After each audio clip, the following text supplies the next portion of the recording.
Today we will discuss on the topic of the rusting of iron. कैसे लोहे में जंग लगता है। You must be familiar with the rusting of iron. आपने देखा होगा कि आयरन में रस्ट लग जाता है यानी जंग लग जाता है। When iron object are left expose to moist air, जब हम उसको खुले एरिया में छोड़ देते हैं, किसको, आयरन को, ऑक्सीजन एंड वाटर बोथ, दोनों के द्वारा ही इसमें जंग लगता है, वाटर और आपका ऑक्सीजन के द्वारा ही। A substance with a brown flaky layer, जब उस पर ब्राउन कलर का परत पड़ जाता है, तब हम देखते हैं किसी भी सरफेस पे ब्राउन कलर का परत पड़ जाता है, तब हम उसको रस्ट बोलते हैं। This brown flaky layer is hydrated iron oxide, it is called rust, तब हम इसको रस्ट बोलते हैं यानी जंग। Rust fall of the surface exposing the iron surface beneath, और जो रस्ट है जंग की वजह से ही जो आपका जो आयरन का जो सरफेस है वो क्या हो जाता है, कमज़ोर होता जाता है दिन पे दिन। Rusting of the iron is a slow change that destroy the whole iron object, और रस्टिंग की वजह से ही आपका आयरन क्या होता है, धीरे धीरे वो डिस्ट्रॉय होने लग जाता है, यानी जंग लगने, जब उसमें जंग लगेगा तो यानी जो आयरन है उसका अस्तित्व धीरे धीरे खत्म होने लग जाएगा।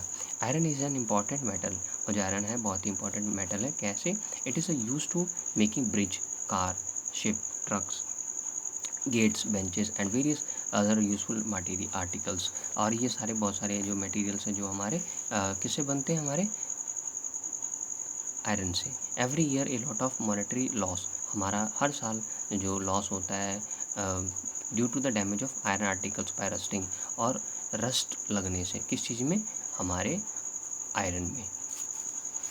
The chemical reaction describing result rusting, जब हमने केमिकल रिएक्शन देखा रस्ट का क्या होता है, आयरन प्लस ऑक्सीजन, यानी iron Fe from the oxygen plus water, iron के साथ ऑक्सीजन और वाटर के साथ जब ये कंबाइन हुआ तब ये क्या हुआ, हाइड्रेटेड आयरन, यानी उसमें रस्ट लग जाएगा, है ना। ये आपका इक्वेशन था रस्टिंग का।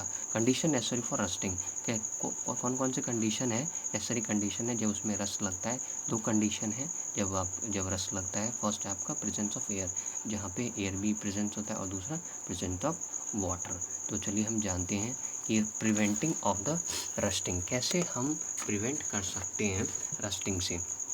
Rusting can be prevented by not allowing moist air to come on contact with the surface of the air, surface of the articles made of iron। हम कोशिश करेंगे बचाने की, है ना, जिससे कि एयर और वाटर से अगर वो बचा रहेगा तब वो उसमें रस्ट नहीं लगेगा। Some commonly used method for the prevention of rusting, हमारे पास कुछ ऐसे मेथड भी हैं जिससे हम रस्टिंग होने से बचा सकते हैं, जो हमारे पास दिए हुए हैं। फर्स्ट, ऑयलिंग एंड ग्रीसिंग, हमें किसी भी आयरन मटेरियल पे ऑयलिंग या फिर ग्रीसिंग करनी पड़ेगी जिससे कि रस्ट उस पर नहीं आएगा। Iron and steel instrument are part of various machines and agriculture tools are kept smeared with oils when not in use, these prevent rusting। आपने देखा होगा आयरन और स्टील का जो इंस्ट्रूमेंट होता है बहुत सारे मशीन में, हमारे एग्रीकल्चर टूल में यूज़ होते हैं, अगर उसमें हम ऑयल या ग्रीसिंग नहीं करेंगे तो उनके अंदर जंग लग जाएगा।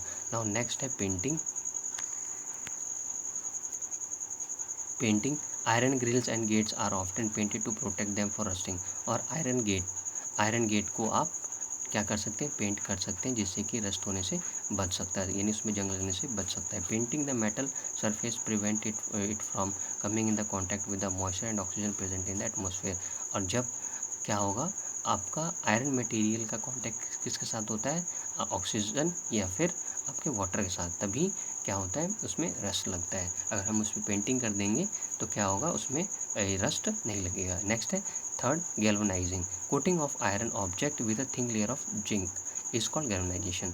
अब गैल्वेनाइजेशन हम उसको बोलते हैं, यानी हल्का थिन लेयर जिंक का हम क्या करेंगे, कोट कर देंगे किसी भी आयरन ऑब्जेक्ट पे, हम इसको गैल्वेनाइजेशन बोलते हैं। Galvanisation of iron prevent it's rusting, और गैल्वेनाइजेशन से क्या होगा, हम बचा सकते हैं आप अपने आयरन को किससे, जंग लगने से। Galvanised iron sheet are used for roofing and for making buckets and drums, और गैल्वेनाइजेशन आयरन शीट्स को हम यूज़ करते हैं किस चीज़ के लिए, रूफिंग के लिए और बकेट्स के लिए और ड्रम्स के लिए।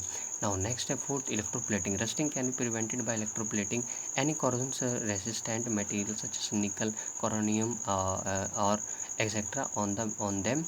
Chromium or nickel coating prevent rusting of auto parts, bathroom fitting, tap showers etc. हम क्रोनियम और निकल को यूज़ करके हम बचा सकते हैं बहुत सारे अपने आयरन मटेरियल्स को by the way of electroplating.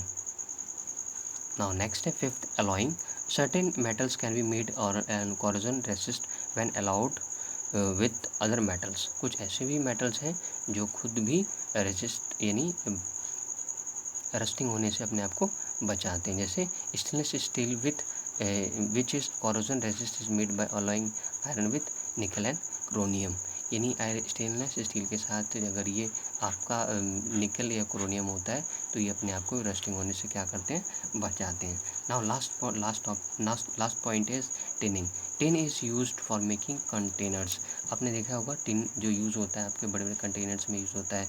और utensils of the iron, brass and copper to storing food stuff, जिसमें खाना जो पैक होता है. जैसे मान केन, जिसको हम केन बोलते हैं हिंदी में.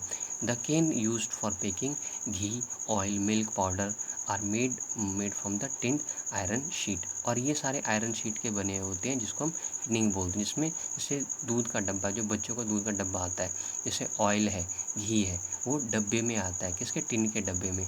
इसको हम टिनिंग बोलते हैं. Thanks a lot. फिर मिलते हैं हम आपसे नेक्स्ट वीडियो में विथ नेक्स्ट टॉपिक के साथ.